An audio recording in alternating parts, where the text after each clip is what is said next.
Hello everyone, welcome back to my channel. So in this video we are going to see what is cell cycle, how cell cycle is regulated and what are the different phases in the cell cycle. So this is one of the most important topic in the CSIR point of view which covered from the unit second. So first we will understand what is a cell cycle. So cell cycle और a sales division cycle क्या होता है, एक orderly sequence of event होता है जिसमें एक parent cell जो होता है अपने कंटेंट को पहले डुप्लीकेट करता है. Suppose this is a parent cell, this will duplicate its content, then it will segregate into two daughter cells. Means divide होगा या सेग्रीगेट हो जाएगा जिसका कंटेंट है दो सब डॉटर सेल्स में, और दोनों ही डॉटर सेल्स में इक्वल जो है हमारा जो कंटेंट होना चाहिए वो मिलना चाहिए पेरेंट से. जैसा हमारा पेरेंट सेल होता है वैसा ही हमारा डॉटर सेल्स भी होता है. तो हमारा जो सेल साइकिल है ये पूरा इवेंट है जिसमें एक जो हमारी साइकिल है पेरेंट सेल है वो डुप्लीकेट कर रही है. फर्स्ट क्या होगा, डुप्लीकेशन होगा अपने कंटेंट का. देन इस कंटेंट का क्या होगा, सेग्रीगेशन होगा और सेग्रीगेट होकर दो डॉटर सेल्स को बना देगी. क्योंकि अगर कंटेंट जो है इक्वल नहीं होगा तो हमारा माल फंक्शनिंग के या फिर कोई भी क्रोमोसोम का कम ज़्यादा होने के चांसेस हो सकते हैं जिसकी वजह से डिफरेंट डिजीजेज या कैंसर हो सकता है. देन हम बोलते हैं what is cell cycle duration. तो सेल साइकिल ड्यूरेशन ये होता है कि कितना टाइम एक सेल साइकिल को होने में लग रहा है. तो ड्यूरेशन जो है वेरी कर सकता है हर सेल के अकॉर्डिंग.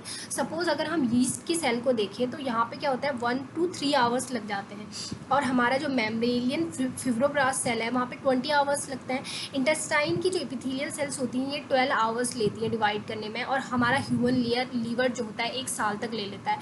सो जो सेल साइकिल है उसका ड्यूरेशन हर सेल के अकॉर्डिंग वेरी करता है. एंड आप समझ गए होंगे what is the basic of cell cycle, कि एक पेरेंट सेल का दो डॉटर सेल्स में डिवाइड होना, बट कंडीशन क्या है कि जो कंटेंट है वो डुप्लीकेट होगा और सेग्रीगेट होगा इक्वल अमाउंट में दोनों ही डॉटर सेल्स में. देन वी विल सी कि हमारा सेल साइकिल में कितने सारे फेजेस होते हैं.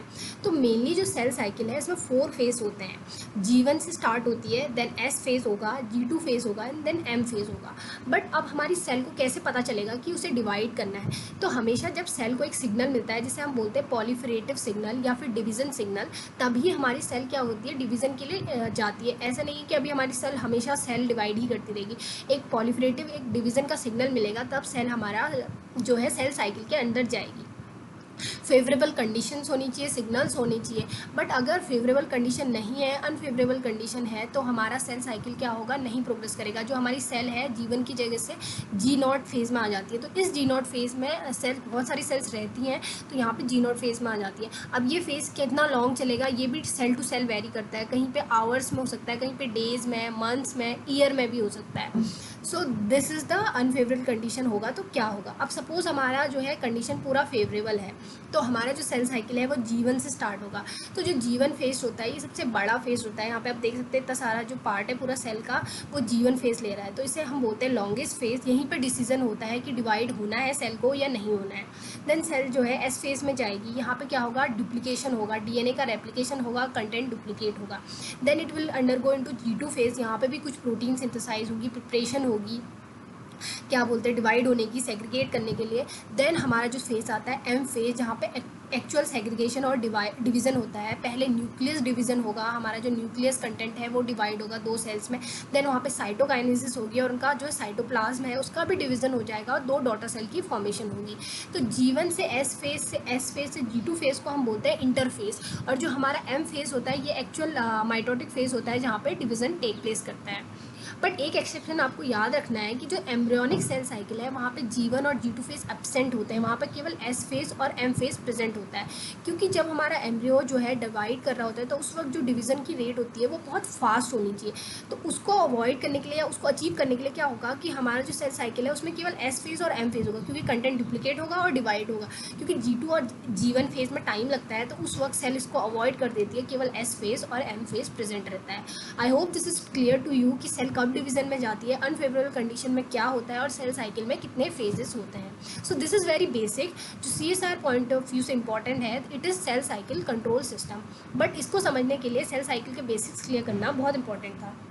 नाउ वी विल सी कि हमारा जो S फेज़ है वहाँ से G2 फेज़ में, G2 फेज़ से M फेज़ में, डिफरेंट फेज़ में ट्रांजिशन हो रहा है. अब ऐसा तो नहीं है, कुछ तो होना चाहिए जो इसको रेगुलेट करे, कंट्रोल करे. तो जो कंट्रोल सिस्टम इस चीज़ को one phase to another phase की ट्रांजिशन को कंट्रोल करता है, it is known at cell cycle control system और रेगुलेशन सिस्टम.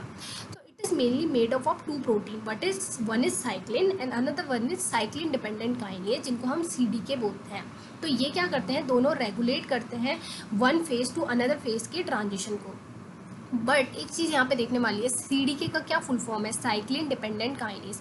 मीन जब साइक्लिन होगा तभी हमारा जो CDK होगा वो फंक्शनल होगा और एक्टिव होगा, क्योंकि ये साइक्लिन पे डिपेंडेंट है और साइक्लिन जो है इसको एक्टिवेट करावाता है. तो इस वजह से साइक्लिन एंड CDK कॉम्प्लेक्स दोनों ही हमारा रिक्वायर्ड होते हैं. देन वी विल सी कि डिफरेंट चेक पॉइंट है, डिफरेंट सेल साइकिल है. अगर आपको जीवन से एस में जाना है तो वहाँ पे भी एक चेक पॉइंट होगा. जैसे आपको कहीं ट्रैवल करना होता है तो डिफरेंट चेक पॉइंट होते हैं जिस पे देखा जाता है कि आपके पास रिक्वायरमेंट है नहीं है, जो भी डॉक्यूमेंट है वेरिफिकेशन है. उस तरीके से सेल के अंदर भी different cell cycle check point होते हैं ताकि पता चल सके कि जो डिप्लीकेशन है वो एग्जैक्टली हो और जो सेग्रीगेशन है एग्जैक्टली हो. क्योंकि अगर कुछ प्रोटीन लैकिंग हो जाएंगे तो वहाँ पे हमारे सेल अच्छे से डिवाइड नहीं हो पाएगी, उसकी क्रोमोसोम का कंटेंट इक्वली सेग्रीगेट नहीं होगा, जिसकी वजह से बहुत सारी प्रॉब्लम्स हो सकती है, कैंसर डेवलप हो सकता है. इसलिए जो सेल साइकिल के चेक पॉइंट्स रखने बहुत ज़रूरी है. चेक पॉइंट जो है रेगुलेट करता है कि यहाँ से सेल को मूव करना चाहिए, आपको जाना देना चाहिए या नहीं जानी चाहिए सेल को आगे डिवीज़न में. तो सबसे पहला जो है जो हमारा चेक पॉइंट होता है वो जीवन चेक पॉइंट होगा. यहाँ पे क्या होता है कि यहाँ पे देखा जाएगा कि जीवन एस चेक पॉइंट में, जीवन से एस जाने में, कि जो हमारा DNA है वो इंटैक्ट है क्या, DNA में कोई ब्रेकेज तो नहीं है, सिग्नल पॉलीफेरेटिव सेल को मिले हैं कि नहीं मिले हैं, इन्वायरमेंट फेवरेबल है, जितनी भी प्रोटीन रिक्वायर्ड हैं सेल साइकिल को आगे प्रोग्रेस करने के लिए क्या वो बन चुकी हैं कि नहीं, ये सब चीज़ें देखी जाएगी. देन ओनली सेल जो है एंटर करेगा एस फेज में. देन अनदर चेक पॉइंट है G2M चेक पॉइंट. तो यहाँ पे क्या देखा जाएगा कि एस फेज हो गया है तो DNA रेप्लिकेट हुआ भी है कि नहीं. अगर DNA रेप्लिकेशन ही नहीं हुआ होगा तो सेल दोनों डॉटर सेल्स में इक्वल DNA कैसे पॉसिबली प्रोवाइड करेगा, क्या इन्वायरमेंट फेवरेबल है, सारी प्रोटीन की सिंथेसिस है कि नहीं है, यहाँ पे ये देखा जाता है. देन हमारा M चेक पॉइंट होता है. तो M फेज़ के आधे में क्या होता है, जब मेटा फेज़ से एना फेज़ में ट्रांजिशन हो रहा होता है. तो आपको पता होगा कि जब मेटा फेज़ से एना फेज़ में ट्रांजिशन होता है तो जो क्रोमोसोम है दोनों जो है स्पिंडल से अटैच्ड होते हैं और अपोजिट पोल की टुवर्ड खींचे जाते हैं, जिससे क्या होगा कि सेग्रीगेशन होगा कंटेंट का. तो क्या क्रोमोसोम्स जितने भी क्रोमोसोम है उस पर स्पिंडल असेंबली अटैच्ड है कि नहीं है, ये सब चीज़ें यहाँ पे रेगुलेट की जाती हैं. तो यहाँ पे ये देखा जाता है मेटा फेज़ टू एना फेज़ ट्रांजिशन. अगर सब चीज़ें प्रॉपरली एक्टिवेटेड होंगी तभी हमारा जो है फर्दर जो है डिवीज़न होगा और सेग्रीगेशन होगा, वरना सेल को वहाँ पे रोक दिया जाएगा और फर्दर उसमें रिपेयर करके देन हमारी फर्दर प्रोसेस को किया जाएगा. So these are the cell cycle check points. अब हम देखेंगे कि इन चेक पॉइंट्स को रेगुलेट करने के लिए क्या क्या प्रोटीन्स रिक्वायर्ड होती हैं. So there are 4 classes of cyclin और हर साइक्लिन जो होती है एक स्पेसिफिक स्टेज के लिए होती है. हर जो स्टेज है उसके लिए एक अपनी एक सेल साइक्लिन होती है और CDK होती है जो फंक्शन करते हैं कॉम्बिनेशन में. सपोज G1 S CDK, तो यहाँ पे जो G1 फेज़ और S फेज़ का जो G1 CDK होंगी, यहाँ पे अलग से G1 के लिए एक CDK है, उसका पार्टनर जो है साइक्लिन है.